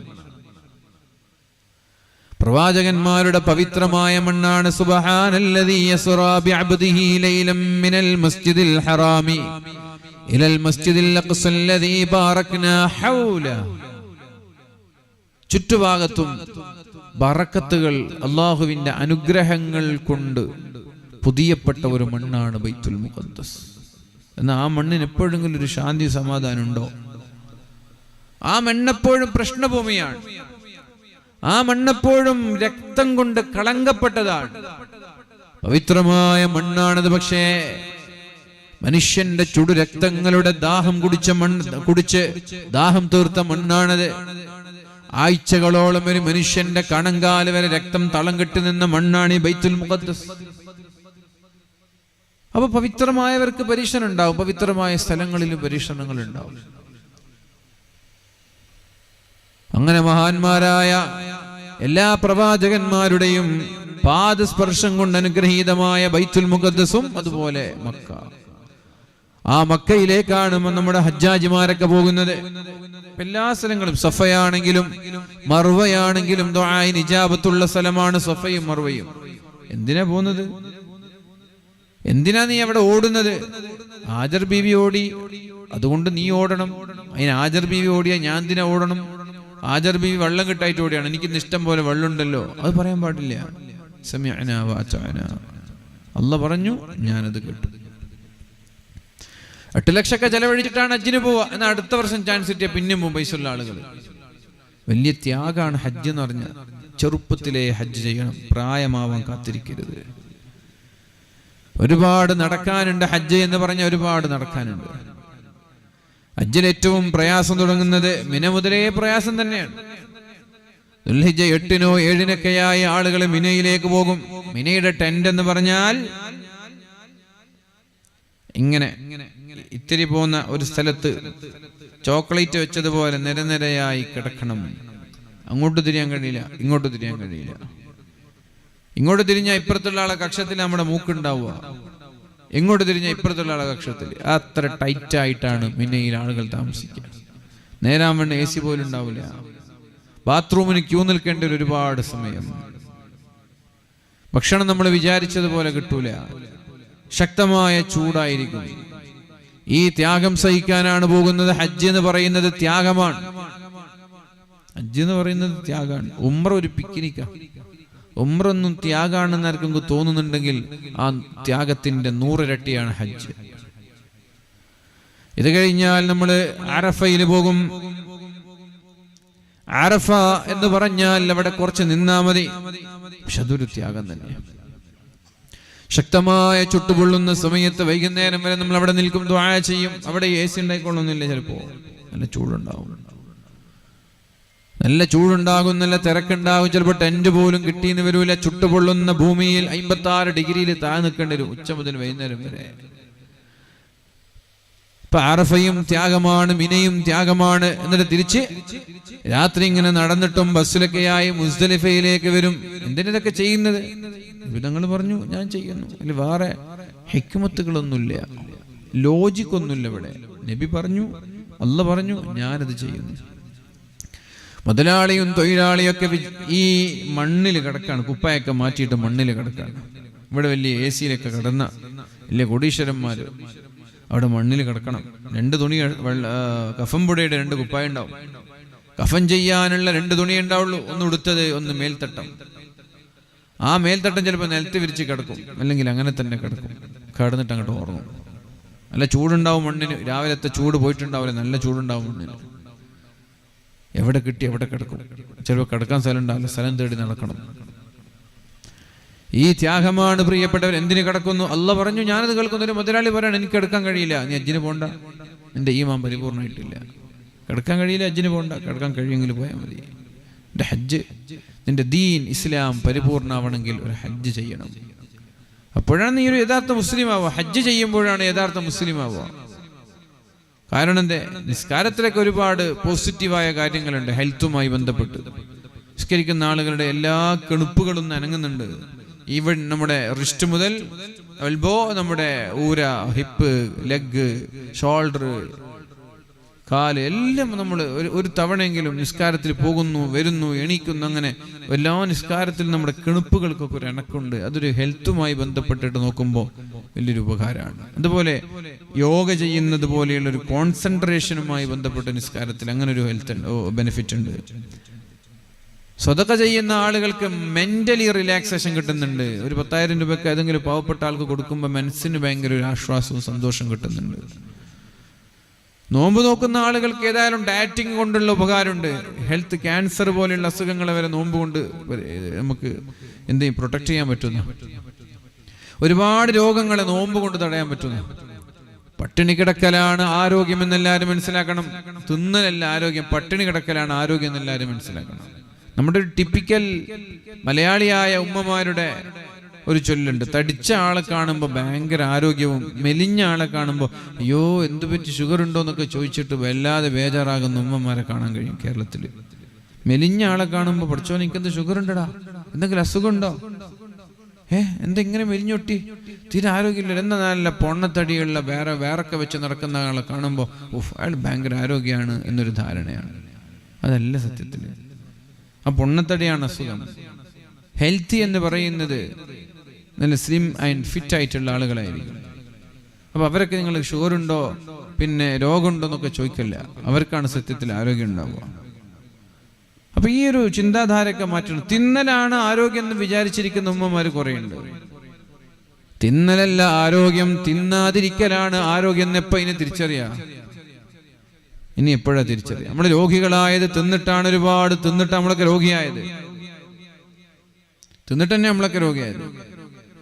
അപ്പോൾ പ്രിയപ്പെട്ട ഉമ്മമാരോട് എല്ലാവരോടും പറയാണ്, ഒരുപാട് തിന്നലല്ല ആരോഗ്യം എന്ന് പറഞ്ഞാൽ, തിന്നാതിരിക്കലാണ് ആരോഗ്യം. നമ്മുടെ വയറിന്റെ സൈസൊക്കെ വളരെ ചെറുതാണ്.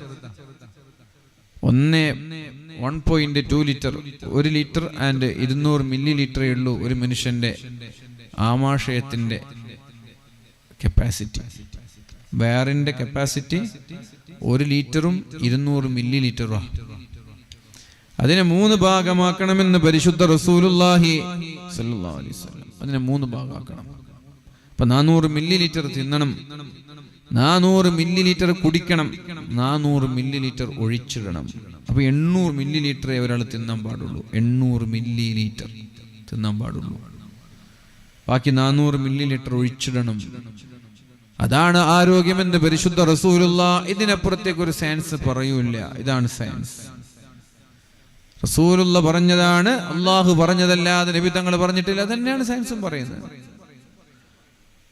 അതന്നെയാണ് ആരോഗ്യത്തിന്റെ രഹസ്യവും. രോഗങ്ങൾ വരാതിരിക്കാൻ ചെയ്യേണ്ടതും അത് തന്നെയാണ്. കുറെ തിന്നലല്ല പരിഹാരം. അപ്പൊ നോമ്പ് നോറ്റാൽ പ്രിയവരെ ഒരു ഹെൽത്തിന് ഒരുപാട് ഉപകാരമുണ്ട്. നമ്മുടെ ഡൈജസ്റ്റീവ് സിസ്റ്റം, പൊണ്ണത്തടി കുറയാൻ, ഷുഗർ അടക്കമുള്ള അസുഖങ്ങളൊക്കെ നോമ്പ് നോറ്റ് നമ്മൾക്ക് മറികടക്കാൻ കഴിയും. മൃഗങ്ങളൊക്കെ അസുഖം വരുമ്പോൾ തിന്നാതിരിക്കുന്ന, ഒരു ദിവസം 2 ദിവസമൊക്കെ തിന്നാതിരിക്കും മൃഗങ്ങൾ. എന്തെങ്കിലും അസുഖം വന്നാൽ അതോടുകൂടി അതിന്റെ അസുഖം മാറും. ഇപ്പൊ തിന്നാതിരിക്കൽ, ഒരു ആരോഗ്യവുമായി ബന്ധപ്പെട്ട പുസ്തകങ്ങളൊക്കെ വായിച്ചെങ്കിൽ മനസ്സിലാവില്ലേ? തിന്നാതിരിക്കുമ്പോഴും ഹെൽത്തുമായി ബന്ധപ്പെട്ട ബെനിഫിറ്റ് ഉണ്ട്. സ്വതക്ക കൊടുക്കുമ്പോൾ മെന്റലി റിലാക്സേഷൻ ഉണ്ട്. നിസ്കാരത്തിലും ഹെൽത്തുമായി ബന്ധപ്പെട്ട കാര്യമുണ്ട്. എന്നാൽ ഹജ്ജ് ചെയ്യുമ്പോൾ എന്താ ഉള്ളത്? ഹാജർ ബീവി ഓടിയതിന് ഞാൻ എന്തിനാ ഓടണം? ഇബ്രാഹിം നബി പിശാച്ചിന് കല്ലെറിഞ്ഞു. ഇന്നവിടെ പിശാച്ചില്ല. ഞാൻ എന്തിനു കല്ലെറിയണം? ഇന്നവിടെ തൂണാണ്. അന്നവിടെ പിശാച്ചിന് കല്ലെറിഞ്ഞു. ഓക്കെ, ഇന്ന് ഞാൻ എന്തിനു കയറിയാണ്? ഇന്ന് പിശാച്ച് അവിടെ ഇല്ലല്ലോ എന്നൊരാൾ ചോദിച്ചാൽ അയാളുടെ ഈമാൻ പരിപൂർണല്ല. ഞാൻ അള്ളാഹ് പറഞ്ഞത് കൊണ്ട് ചെയ്യാണ്. അത് അവിടെയാണ് ഈമാൻ പരിപൂർണ അവസ്ഥ. ഈ 5 ലക്ഷം ചെലവഴിച്ച് 8 ലക്ഷം ചെലവഴിച്ച് വന്നത് പിശാച്ചിന് കല്ലെറിയാനാ എന്നൊരാൾ ചിന്തിച്ച ഹജ്ജ് പോയി. അള്ളാഹു പറഞ്ഞു ഞാനത് ചെയ്യുന്നു എന്നാണ് പ്രിയപ്പെട്ടവരെ ഹജ്ജ് നിറഞ്ഞ പരിപൂർണ ഈമാൻ പരിപൂർണ. അങ്ങനെ ഇബ്രാഹിം നബിയെ കുറിച്ച് എന്താണ്? അല്ലാഹു കാന ഇബ്രാഹിം, ഇന്ന ഇബ്രാഹിമ കാന ഉമ്മ. ഇബ്രാഹിം നബി ഒരു പ്രസ്ഥാനം എന്ന് പറയാനുള്ള കാരണം എന്താ? പരീക്ഷണങ്ങളെയും അതിജീവിച്ചത് കൊണ്ടാണ്. എല്ലാ പരീക്ഷണങ്ങളെയും ഇബ്രാഹിം നബി അതിജീവിച്ചത് കൊണ്ടാണ്, സന്തോഷത്തോടെ സ്വീകരിച്ചത് കൊണ്ടാണ് ഇബ്രാഹിം നബിയെ കുറിച്ചൊരു പ്രസ്ഥാനം എന്ന് അല്ലാഹു പറഞ്ഞത്. ഇബ്രാഹിം നബി സമൂഹത്തിന് വേണ്ടി ദുആ ഇറക്കുന്നുണ്ട്. ഇബ്രാഹിം നബിയുടെ മക്കൾ ദുആ ഇറക്കുന്നുണ്ട്. ഇബ്രാഹിം നബി ദുആ ചെയ്ത്, പഠിച്ചോനെ മുഹമ്മദ് റസൂലുള്ളാഹിയുടെ നബിതങ്ങളുടെ സല്ലല്ലാഹു അലൈഹി വസല്ലം സമൂഹത്തിൽ നിന്ന് വൃദ്ധരായ വയസ്സന്മാരായ ആളുകൾ ഹജ്ജിന് വന്നാൽ അവർക്ക് ശഫാഅത്ത് ചെയ്യാൻ എനിക്ക് അവസരം നൽകണേ അല്ലാഹ്.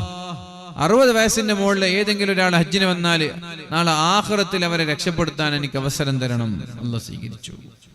ഇസ്ഹാഖ് നബി ദുആ ചെയ്ത്, പഠിച്ചോനെ മധ്യവയസ്കരായ ആളുകൾ 40-ന്റെയും 60-ന്റെയും ഇടയിലുള്ള ആരെങ്കിലും ഒരാൾ ഹജ്ജിന് വന്നാൽ അവരെ നാളെ ശഫാഅത്ത് ചെയ്ത് രക്ഷപ്പെടുത്താൻ എനിക്ക് അവസരം തരണം. അല്ലാഹ് സ്വീകരിച്ചു. ഇസ്മായിൽ നബി ദുആ ചെയ്ത്, പഠിച്ചോനെ 25-ന്റെയും 40-ന്റെയും ഇടയിൽ ഏതെങ്കിലും ഒരു ചെറുപ്പക്കാരൻ ഹജ്ജിന് വന്നാൽ അയാളെ നാളെ പാരത്രിക ലോകത്തെ രക്ഷപ്പെടുത്താൻ എനിക്ക് അവസരം തരണം. അല്ലാഹ് സ്വീകരിച്ചു. സാറ ബീവി ദുആ ചെയ്ത്, പഠിച്ചോനെ സഹോദരിമാർ സ്ത്രീകളിൽ നിന്നാരെങ്കിലും ഹജ്ജിന് വന്നാൽ അവരെ രക്ഷപ്പെടുത്താൻ അവസരം തരണം. സ്വീകരിച്ചു. ഹാജർ ബീവി ദുആ ചെയ്തു, അടിമ സ്ത്രീകളിൽ നിന്നാരെങ്കിലും ഹജ്ജിന് വന്നാൽ അവരെ രക്ഷപ്പെടുത്താൻ അവസരം തരണം. അല്ലാഹ് സ്വീകരിച്ചു. 5 ആളുകൾ ഈ ഉമ്മത്തിന് വേണ്ടി ദുആയിരുന്നു. BC-യിൽ ജീവിക്കുന്ന 5 ആളുകൾ. ഇബ്രാഹിം നബിയുടെ മകനാണ് ഇസ്ഹാഖ്, ഇസ്ഹാഖിൽ നിന്നാണ് യാക്കൂബ്, യാക്കൂബിൽ നിന്നാണ് യൂസുഫ്, യൂസുഫിന്റെ ശേഷമാണ് പിന്നെ ഈസാ നബിക്ക് ഉണ്ടാകുന്നത്. അപ്പൊ ഇത്രയും പഴക്കം ചെന്നൊരു തലമുറ നബി തങ്ങളുടെ ഉമ്മത്തിന് വേണ്ടി ദുആയിരുന്നു. ആ ദുആ ചെയ്തു എന്ന കാരണത്താലാണ് 5 നേരത്തെ നിസ്കാരത്തിൽ നമ്മൾ അവർക്ക് വേണ്ടി ദുആ ചെയ്യുന്നത്. ആ കുടുംബത്തിന് മൊത്തം اللهم صل على سيدنا محمد كما صليت على إبراهيم وعلى آل إبراهيم. ഇബ്രാഹിം നബിക്ക് ബർക്കത്ത് ചെയ്യണം. ഇബ്രാഹിം നബിയുടെ കുടുംബത്തിന് ബർക്കത്ത് ചെയ്യണം. അവർക്കൊക്കെ ബർക്കത്ത് ചെയ്തതുപോലെ നബിതങ്ങൾക്ക് ബർക്കത്ത് ചെയ്യണം എന്ന് ദുആ ചെയ്യുന്നുണ്ട്. എൻ്റെ വേറെ പ്രവാചകന്മാരൊന്നും ഉണ്ടായിട്ടില്ലേ? ആദം നബി മുതൽ ഈസാ നബി വരെ 1,00,000 ചില്ലാനും പ്രവാചകന്മാർ വന്ന് ഇബ്രാഹിം നബിക്ക് വേണ്ടി എന്തിനാ ഈ കോടാനക്കോടി മുസ്ലിമീങ്ങൾ 5 നേരം ഓരോ നിസ്കാരത്തിനും ദ്വാരക്കുന്നത്? ഒരു കാരണം അവർ ഈ ഉമ്മത്തിനോട് ഒരു പ്രതിബദ്ധത കാണിച്ചു എന്നാണ്. ഈ ഉമ്മത്തിന് വേണ്ടി പ്രാർത്ഥിച്ചു. ഈ ഉമ്മത്ത് അവരുടെ മനസ്സിലുണ്ടെന്നു. അതുകൊണ്ട് ഈ ഇബ്രാഹിമിയ സ്വലാത്ത് നമ്മൾ ചെല്ലുന്നത് അവരോടുള്ള നന്ദി, അവരോടുള്ള കടപ്പാട്. അപ്പൊ ഹജ്ജിന് ചെറുപ്പത്തിലേ പോകണം. ചെറുപ്പക്കാർ കല്യാണമൊക്കെ കഴിക്കുന്നതിന് മുമ്പ് തന്നെ ഹജ്ജിന് പോകുന്നത് മരിക്കാനായി പല്ലൊക്കെ കൊഴിഞ്ഞ സിമ്മാകുമ്പോഴല്ല. 15 വയസ്സായാൽ ഇവന് പഠിക്കുന്ന സമയമാണ്. ജോലിയൊക്കെ ചെയ്താൽ കുറച്ച് പൈസയൊക്കെ ഉണ്ട്, 5 ലക്ഷമൊക്കെ ഉണ്ടെങ്കിൽ ഹജ്ജിന് പോയിട്ട് വരും എല്ലാവരും. അത് വയസ്സാവാൻ കാത്ത് നല്ല ത്യാഗമാണ്. ഹജ്ജ് എളുപ്പമൊന്നുമില്ല. ഹജ്ജിന് സ്വീകരിക്കാനൊന്നുമില്ല, ഓതാനൊന്നുമില്ല, ഓതാനൊക്കെ ഒന്നുമില്ല, കാണാതെ പഠിക്കാനൊന്നുമില്ല. പക്ഷെ നടക്കാനുണ്ട്, ചൂട് സഹിക്കാനുണ്ട്, മറ്റുള്ളവരുടെ അപ്പുറത്ത് നിന്ന് കൂടെ ജീവിക്കുമ്പോൾ ക്ഷമ പഠിക്കാനുണ്ട്. അറഫയിൽ നിന്ന് മുസ്ദലിഫയിലേക്ക് വരുന്നത് വലിയൊരു ത്യാഗമാണ്. 2 മണിക്കൂർ ഫുട്ബോൾ കളിക്കുന്ന പോലെ ഒന്നുമില്ല, നല്ലൊരു ത്യാഗമാണിത്. ഇന്നത്തെ ഇറച്ചി കോഴി തിന്ന് ജീവിക്കുന്ന കുട്ടികൾക്കൊക്കെ വലിയ പ്രയാസമായിരിക്കും. ഇംഗ്ലീഷ് കോഴി തിന്ന് ജീവിക്കുന്ന കുട്ടികൾക്ക് അറഫയിൽ നിന്ന് മുസ്ദലിഫയിലേക്ക് നടക്കണം. സ്റ്റാമിനല്ല പ്രശ്നം, ചൂട് പ്രശ്നമാണ്, തിക്കും തിരക്കും പ്രശ്നമാണ്, ക്ഷീണം പ്രശ്നമാണ്, ഉറക്കുണ്ടാവില്ല. അത് കഴിഞ്ഞാൽ മുസ്ദലിഫയിൽ രാവിലെ ജംറയിലേക്ക് കല്ലെറിയാൻ വരണം. അതൊരു നടത്താണ്. ആ നടത്തം വലിയ പ്രയാസം. തിക്കും തിരക്കിനിടയിൽ ഇടക്കിടെ ബ്ലോക്ക് ചെയ്യും, ഇടക്കിടെ വിടും, ഇടക്കിടെ ബ്ലോക്ക് ചെയ്യും. നല്ല ദാഹം ഉണ്ടാകും, വെള്ളം കിട്ടൂല, വെള്ളത്തിന് കാത്തിരിക്കണം, നടന്നിട്ട് ക്ഷീണിക്കും, രാത്രിത്തെ ഉറക്കമില്ല, ഇന്നലെ മുതലേ ഉറക്കമില്ല. ഇങ്ങനെയൊക്കെ കല്ലെറിയാൻ വരണം. ഇതെല്ലാം ഒരു ത്യാഗമാണ് പ്രിയപ്പെട്ടവരെ. പിന്നെ ദുൽഹിജ്ജ 8 മുതൽ 13 വരെ മിനയിലാണ്. അതുകൊണ്ട് ഈ ത്യാഗങ്ങളൊക്കെ നല്ല ആരോഗ്യത്തോടെ നമ്മൾക്ക് ചെയ്യണമെങ്കിൽ എന്ത് വേണം? ആരോഗ്യത്തോടെ ചെയ്യണമെങ്കിൽ തീർച്ചയായിട്ടും യൗവനത്തിലൊരു ഹജ്ജ് ചെയ്യണം. ബക്കറ്റൊക്കെ വരുന്നുണ്ട്, വേഗം പോയിക്കോളി, വേഗം കൊടുത്തോളൂ. നല്ല രീതിയിൽ സഹകരിക്കുക. സഹോദരങ്ങളും സഹോദരിമാരൊക്കെ നല്ല രീതിയിൽ സഹകരിക്കരുത്. 11:30 മണിയാകുമ്പോൾ ഞാൻ അവസാനിപ്പിക്കും. 11:10, 11 കാലാവാനായി. സഹോദരങ്ങൾ നല്ല രീതിയിൽ സഹകരിക്കുക. നല്ല രീതി വെച്ചാൽ ഒരു 500, 1000 ഒക്കെ ഇട, മിനിമം ഒരു 100എങ്കിലും ഇട. എന്നിട്ട് മനസ്സിലൊരു നിയത്ത്, പഠിച്ചോനെ മരിക്കുന്നത് വരെ മാരകമായ രോഗങ്ങളൊന്നും എനിക്ക് തരല്ല പഠിച്ചോനെ, നിയത്ത് മരിക്കുന്നത് വരെ മാരകമായ ഒരു രോഗവും എനിക്ക് നീ തരല്ലേ അല്ലാ. അങ്ങനെ നിയത്ത് ചെയ്യാം. മറ്റൊരാളുടെ മുമ്പിൽ കൈ നീട്ടേണ്ട ഒരവസ്ഥ എനിക്ക് നീ തരല്ല റബ്ബേ. മരിക്കുന്നതിന് മുമ്പ് മറ്റൊരാളുടെ മുമ്പിൽ കൈ നീട്ടേണ്ട ഒരവസ്ഥ എനിക്ക് തരരുത്. ഇതൊക്കെ സ്വതക്ക ചെയ്യുന്ന സമയത്ത് നമ്മൾ നിയത്ത് ചെയ്യാം. ആ നിയത്ത് നമ്മൾ ചെയ്താൽ ദുആക്ക് ഇജാബത്ത് ഉണ്ടാവും. ദുആഇന് അല്ലാഹു ഉത്തരം തരും ആ നിയത്ത് ചെയ്താൽ.